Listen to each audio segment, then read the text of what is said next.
بسم اللہ الرحمن الرحیم۔ ایمان و کفر کا بیان۔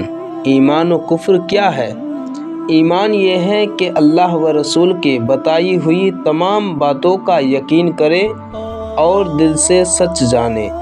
اگر کسی ایسی بات کا بھی انکار ہے جس کے بارے میں یقینی طور پر معلوم ہے کہ یہ اسلام کی بات ہے تو یہ کفر ہے، جیسے قیامت، فرشتے، جنت، دوزخ، حساب کو نہ ماننا یا نماز، روزہ، حج، زکوٰۃ کو فرض نہ جاننا یا قرآن کو اللہ کا کلام نہ سمجھنا، کعبہ، قرآن یا کسی نبی یا فرشتہ کی توہین کرنا یا کسی سنت کو ہلکا بتانا، شریعت کے حکم کا مذاق اڑانا اور ایسی ہی اسلام کی کسی معلوم و مشہور بات کا انکار کرنا، اس میں شک کرنا یقیناً کفر ہے۔ مسلمان ہونے کے لیے ایمان و اعتقاد کے ساتھ اقرار بھی ضروری ہے، جب تک کوئی مجبوری نہ ہو، مثلاً منہ سے بولی نہیں نکلتی یا زبان سے کہنے میں جان جاتی ہے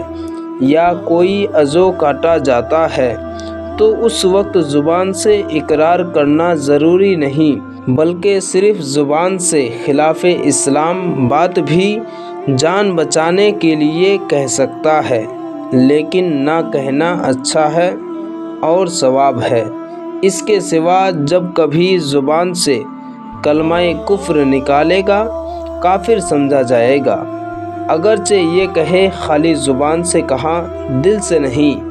اسی طرح وہ باتیں جو کفر کی نشانی ہیں، جب ان کو کرے گا کافر سمجھا جائے گا، جیسے جنیو ڈالنا، چیتا رکھنا، صلیب لٹکانا۔